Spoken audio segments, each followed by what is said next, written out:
নমস্কার বন্ধুরা, আশা করি আপনারা ভালো আছেন, সুস্থ আছেন। আমি ডক্টর জীবঙ্কুশ বর্মন আজকে হাজির হয়েছি আরেকটি নতুন ভিডিও নিয়ে।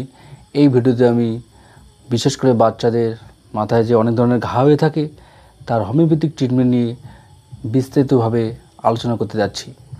তবে ভিডিওটি শুরু করার আগে একটা ছোট্ট রিকোয়েস্ট, আপনি যদি আমার চ্যানেলে নতুন হয়ে থাকেন বা এখনও কোনো কারণে সাবস্ক্রাইব করে ওঠেননি তাহলে কিন্তু অবশ্যই সাবস্ক্রাইব করে দিতে ভুলবেন না। তো বন্ধুরা, আমরা অনেকেই জানি, বিশেষ করে যাদের বাড়িতে বাচ্চা রয়েছে দেখবেন বাচ্চাদের অন্যান্য যে রোগগুলি রয়েছে যেমন সর্দি কাশি বা নিউমোনিয়া, তার সঙ্গে পেট খারাপ, গায়ে জ্বর, এই রোগগুলির সঙ্গে সঙ্গে কিন্তু পাল্লা দিয়ে অনেক সময় মাথার মধ্যে কিন্তু ঘা দেখা যায়। সেটা বিভিন্ন প্রকার হতে পারে, কখনো শুকনো ঘা হয়ে থাকে, কখনো মাথার মধ্যে মামড়ি পড়ে যায়, কারো হলুদ রঙের ডিসচার্জ বা রস বেরিয়ে আসে, কারো অনেক সময় সাদা খোসার মতো বা মাছের ছোটো ছোটো আঁশের মতো খোসা উঠে যায়। এই ধরনের বিভিন্ন প্রকার ঘা হয়ে থাকে। তখন কিন্তু আমরা অনেকেই এলোপ্যাথ ডাক্তারদের শরণাপন্ন হয়ে অনেক সময় অয়েন্টমেন্ট ইউজ করি, অনেক সময় অ্যান্টি অ্যালার্জিক বা অনেক সময় অ্যান্টিবায়োটিক ওষুধ খেয়ে থাকি। তো এখানে একটা কথা মনে রাখা দরকার, অয়েন্টমেন্ট ইউজ করার ফলে অনেক সময় মাথার ঘা সাময়িকভাবে অদৃশ্য হয়ে গেলেও কিন্তু কিছুদিন পরে আবার দ্বিগুণ পরিমাণে ব্যাক করার চান্স থাকে বা ঘাটা আরও আগের থেকে বেশি হয়ে আসার চান্স থাকে। এবং অনেক সময় যদি ফিরে নাও আসে সেটা কিন্তু অনেক সময় ক্রনিক ডিজিজের সৃষ্টি করে থাকে। যেমন এর ফলে অনেক সময় কারো অ্যাজমা, কারো রিউমেটিজম, কারো ব্রেনের ডিজিজ বা কারো নার্ভের ডিজিজ, এরকম অনেক সমস্যা কিন্তু দেখা যায়। তো এই প্রসঙ্গে আরেকটা কথা বলে রাখি, অনেক সময় দেখা যায় কোনো পেশেন্ট তো অ্যাজমা নিয়ে এসছেন, তাদের আমরা ট্রিটমেন্ট শুরু করেছি, প্রপার ট্রিটমেন্ট চলছে, দেখা গেলো তার অ্যাজমাটা কমে একটা দাঁত দেখা গেলো বা কোনো স্কিন ডিজিজ বা চর্মরোগের বহিঃপ্রকাশ ঘটলো। তখন যদি হিস্ট্রি নিয়ে দেখা যায় যে ওই পেশেন্টটার 10 বছর আগে এরকম দাঁত ছিল, সেখানে অনেক অয়েন্টমেন্ট লাগানোর পরে সেই ঘাটা চলে গেছে ঠিকই, কিন্তু তারপরে তার অ্যাজমা ডেভেলপ হয়েছে। ঠিক আছে, এটা কিন্তু আমি বানিয়ে বলছি না। যারা হোমিওপ্যাথ ডাক্তার রয়েছেন, তারা দীর্ঘদিন প্র্যাকটিস করছেন, তাদের কম বেশি এই অভিজ্ঞতা অনেকেরই আছে। তো যাই হোক, আর কথা বেশি না বাড়িয়ে এখন ট্রিটমেন্টের দিকে চলে যাচ্ছি। তো আমি যে কয়েকটি হোমিওপ্যাথিক ওষুধ নিয়ে কথা বলবো, আশা করি বাচ্চাদের মাথায় যে ধরনের ঘাগুলি হয়ে থাকে সেগুলো সবগুলি কভারেজ করে ফেলবে। তো এক্ষেত্রে নম্বর 1 মেডিসিন আমি সালফার নিয়ে কথা বলবো। সালফার আমরা তখনই প্রয়োগ করব যদি দেখা যায় বাচ্চার মাথার যে ঘাগুলি রয়েছে সেটা অনেক সময় লাল রঙের হচ্ছে, যেটাকে রেড পিম্পলস বলা হয়ে থাকে, তার সঙ্গে প্রচণ্ড ইচিং থাকবে এবং স্কাল্প বা মাথার ত্বক শুষ্ক থাকবে এবং চুলকুনোর উপরে একটা বার্নিং বা জ্বালা থাকবে।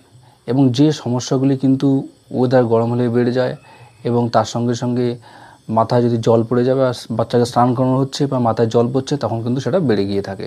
সেক্ষেত্রে সালফার 30 1 ফোঁটা করে দিনে 2 বার কমপক্ষে 7 দিন চালাতে হবে। Next medicines হেপারসাল 30।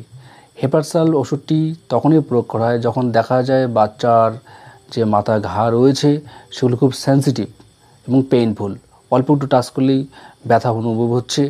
এবং তার সঙ্গে সঙ্গে সালফারে যেমন গরম ওয়েদারে বেড়ে যায়, এখানে কিন্তু সমস্যাগুলি ঠান্ডা ওয়েদারে বেড়ে গিয়ে থাকে। সেক্ষেত্রে হেপারসাল 30 1 ফোঁটা করে দিনে 3 বার কমপক্ষে 7 দিন চালাতে হবে। Next medicines ক্যালকিরিয়া sulph 30।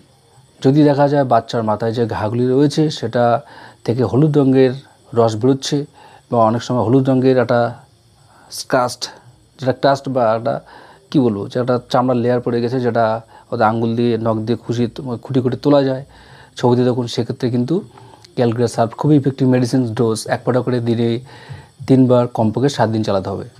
Next medicine arsenicum album 30।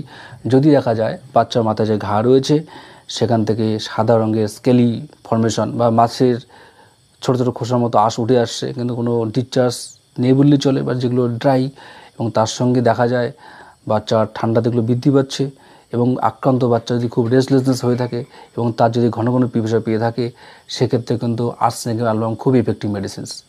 Dose 1 ফোঁটা করে দিনে 3 বার কমপক্ষে 7 দিন চালাতে হবে। নেক্সট মেডিসিনস মেজিরিয়াম 30।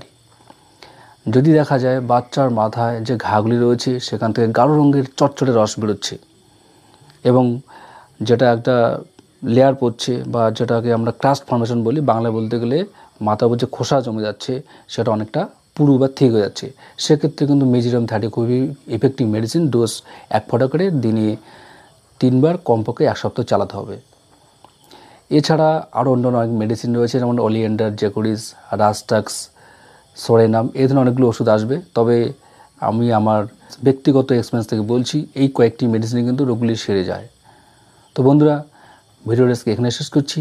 যদি ভালো লেগে থাকে অবশ্যই লাইক, শেয়ার, কমেন্ট করে জানাবেন। এরপরে দেখা হবে আরেকটি কোনো গুরুত্বপূর্ণ হোমিওপ্যাথিক মেডিকেল ভিডিও নিয়ে।